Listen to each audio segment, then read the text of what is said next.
সর্বশেষ যে লোকটা জান্নাতে যাবে কয়েকদিন আগে আমি ওনার তাকে আল্লাহ তাআলা জাহান্নামের আগুনে পোড়াতে পোড়াতে ছাই বানিয়ে উনি গাজায় গেছে আল্লাহ বলবেন হচ্ছে যে ইয়া করছে ওটাকে কি বলে জিব্রাইল যাও একটু দেখো তা একটা মাত্র সেজদা দিয়েছে আমাকে এরকম কাউরে পাওয়া যায় কিনা পাটি চালান দিয়ে দেখো পাওয়া যায় কিনা খুঁজে খুঁজে কাউরে পাবে না আল্লাহ বলেন আবার দেখো খুঁজে খুঁজে একজনকে পাবে করার মাঝখানে হচ্ছে জিনিস শেষ সামান্য ঈমানের ছিটে ফোঁটা তার অন্তরে মাঝখানে ঘুম থেকে উঠছে আল্লাহ বলবেন যেহেতু ছিটে ফোঁটা আছে অনেক মাইল খেয়েছে ওকে বের করে জাহান্নাম থেকে বের করে একটা নির্ধারিত দূরত্বে রেখে দেওয়া হবে কিন্তু জাহান্নামের আগুনের লেলিহান শিখাতে তার গা ঝলসে যাবে উনি কোরআন তিলাওয়াত করছে সে আল্লাহর ডেকে বলবে মাবুদ তোমার কাছে আমি কিছু চাই না বলছে না উনি কষ্ট পাচ্ছেন না জাহান্নাম থেকে তুমি আমাকে বের করেছো জীবন নদীর পানি তুমি আমার গায়ের মধ্যে ঢেলে দিয়েছো আমি আবার সজীবতা ফিরে পেয়েছি আমি তোমার কাছে জান্নাত চাই না এরকম বিশ্বাস নাই শুধু নিরাপদ একটা দূরত্বে আমাকে রেখে আসো যাতে জাহান্নামের আগুন আমারে কষ্ট দিতে না পারে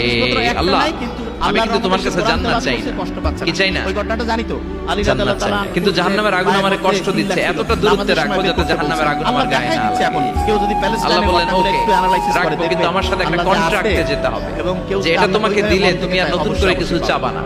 সে বলবে আমি রাজি কন্ট্রাক্ট হয়ে যাবে আল্লাহ জিব্রাইলকে বলবেন যাও এমন দূরত্বে রাখো যাতে জাহান্নামের আগুনের কষ্ট না দেয় রেখে আসা অনেক দিন সে ওখানে আনন্দে থাকবে আল্লাহ শুকরিয়া করবে সে মনে মনে বলবে বেঁচে গিয়েছি বেঁচে গিয়েছি জীবনে আর কিছু চাই না জাহান্নাম থেকে আমি বেঁচে গিয়েছি অনেকদিন থাকার পরে মনে মনে ভাববে বাইসে তো গেছি আমাদের সব ভাই কিন্তু নতুন করে একটু ট্রাই করে দেখি এবং প্রত্যেক জাহান্নামের সৌন্দর্যের জিজ্ঞেস করতেন দৃশ্য একটু চোখ দিয়ে অবলোকন করা যায় সে আল্লাহরে ডেকে বলবে আল্লাহ ইনদি সুআল আমার একটা ফরিয়াদ আছে কি ফরিয়াদ আল্লাহ আগে বলে রাখি আমি কিন্তু জান্নাতে যেতে চাই না খাবার টেবিলে খাবার রেডি আল্লাহ বলবেন কি চাও সবাই উত্তর দিচ্ছে সে বলবে আল্লাহ একজন বলছে আমি ঠিক তোমার জান্নাতটা তুমি কত সুন্দর করে বানিয়েছো আমি একটা নজর শুধু দেখতে চাই জান্নাতের দরজার সামনে নিয়ে যদি আমারে বসিয়ে রাখো দ্যাটস ইনাফ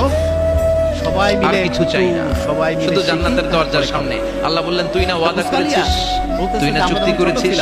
সে বলবে আল্লাহ আমারে হতভাগা বানায়া তোমার কি লাভ সুবহানাল্লাহ পড়েন প্রত্যেকদিন বিকাল বেলা আমারে তুমি হতভাগা বানিও না আল্লাহ বলে ঠিক আছে আবার সিগনেচার কর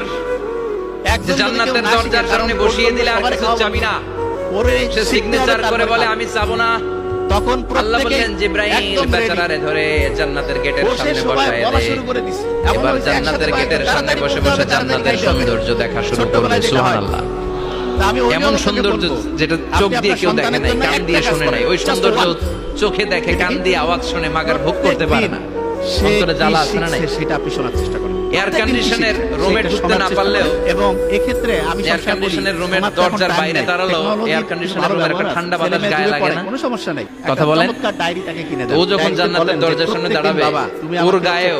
এরকম জান্নাতের ঠান্ডা বাতাসের হিমেল ছোঁয়া গাটাকে শীতল করে দিবে 10,000 টাকা ওই শীতল হয়ে যাওয়ার পরে আর তো সহ্য হবে না আবার আল্লাহরে ডাকবে মনে মনে ভাবে আর একটু ট্রাই করি না দোষ কি কিছু করা লাগবে আস্তে আস্তে অনেক দূর তো আগাইছো সে চিন্তা করবে আমার লাগবে না দরকার আছে ঠিক না তুমি ডায়েরি লিখে দিবা এবার আল্লাহরে বলবে আল্লাহ ইনদি সুআল দেখা যাবে তুমি 4,000 আল্লাহ তুমি যদি কোনো বিষয় নতুন করে ডিসিশন নাও করতে হবে আমার তোমারে জিজ্ঞেস করার মতো কি কেউ আছে তারা যখন আল্লাহ বলেন না আমি তো সব রাজার বড় রাজা মহারাজা জল দিতাম আমার উপরে তো কারো কথা চলে না আমার বন্ধু আমার রুমমেট ওই হতভাগা লোকটা বলবে আল্লাহ একটু গোস্ত দিবি আমি বলছি না এত সুন্দর জান্নাত তুমি বানালাম চোখ দিয়ে সৌন্দর্য দেখি কান দিয়ে আওয়াজগুলো শুনি হুর আর কেলমান হেঁটে বেড়ায় এত সুন্দর জান্নাত চোখ দিয়ে দেখি ঢুকতে পারি না আমারে কষ্ট দিয়ে তোমার কি লাভ ও আল্লাহ সন্তানকে কষ্ট করে তুমি মাফ করে দাও জান্নাতের চিপার মধ্যে এক কর্নারে তুমি একটু আমারে জায়গা করে দাও আল্লাহ বলবেন ওয়াই হাক ইবনা আদম তো ধ্বংস হোক হে আদম জাত তোমার আমল তোমার তোর যে বড় গাদ্দার আমি আমার সৃষ্টিকুলে কাউরে দেখি না কারণ তুই আমার সাথে চুক্তি করিস আর চুক্তি ভঙ্গ করিস সন্তানকে আমরা যেভাবে মানুষ করব সেরকম হবে আল্লাহর রহমতের দরিয়ায় তখন জোশ খেলে যাবে ওর আকুতি মিনতি চাহনি আল্লাহর রহমতের দরিয়ার মধ্যে জোশ লাগিয়ে দিবে আর্লি মর্নিং কোন এক তৈরি হয় আল্লাহর দয়া হয়ে যাবে মায়া হয়ে যাবে আল্লাহ বলবেন ঠিক আছে জান্নাতে যা যখন রাত 9টা 10টা থেকে ভোর 3টা কত জান্নাতের ভিতরে ঢুকে যাবে লোকটার দৌড় দেখে আবার লোকটার আল্লাহ ডেকে বলবে একটু দাঁড়া করার জন্য সবচেয়ে সেরা সময় কোনটা জান্নাত তো দিছি তো দৌড় দিলি কেন আর্লি মর্নিং সুবহানাল্লাহ বললে কোরআন পড়ি নামাজ পড়ি বলবে আল্লাহ এবং ওই ওদেরকে প্ল্যান তো আমি কম করি নাই ডায়েরি রাইটিং এত চেষ্টার ফলে থ্যাঙ্ক ইউ সো মাচ আসসালামু আলাইকুম। আমি আসতে পারছি, আবার যদি তুমি বাইর করে দাও, এই জন্য এক দৌড়ে এমন চিপার মধ্যে লুকামো যাতে তুমি আমার না দেখো। আবার আল্লাহর রহমতের দরিয়ায় জোশ খেলে যাবে, আল্লাহ কাছে ডাকবে, কাছে আয়। ও গোলাম, তোর কি মনে চায় আমারে বল, আজকে তুই চাইতে থাক, আমি দিতে দিতে তোর মনের সব আশা পূরণ করে দেব। লোকটা খুশি হয়ে বলবে, আল্লাহ আমারে এটা দাও, বাড়ি দাও, গাড়ি দাও, নারী দাও, এটা দাও, ওটা দাও, একের পর এক চাইতে থাকবে, আল্লাহ সব তারে দিতে থাকবে। চাইতে চাইতে লোকটার সব চাওয়া যখন শেষ, সে বলবে, আল্লাহ আর আমার চাওয়ার কিছু নাই। আল্লাহ বলেন, নো, এত তাড়াতাড়ি যে তুমি খেলা শেষ করতে পারবা না মনু, আমার সাথে তোমার এই খেলা আরো লম্বা সময় চলতে হবে,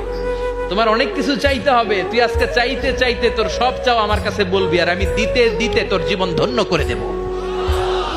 সে আবার চাইতে শুরু করবে, আল্লাহ এটা দাও, ওটা দাও, ওটা দাও। আল্লাহ দিতে দিতে সব দিবে, এরপরে বলবে, আল্লাহ মাফও চাই, দোয়াও চাই, আর চাওয়ার কিছু নাই। আল্লাহ বলবেন, তাই ঠিক আছে, তোরে আমি জান্নাতে ঢুকাই দিলাম, তবে মনে রাখিস তোর জান্নাতটা হবে সবচেয়ে ছোট জান্নাত, আর তোর জান্নাতটা হবে এই পৃথিবীর 10 গুণ। চিল্লায় এখন সুবহানাল্লাহ।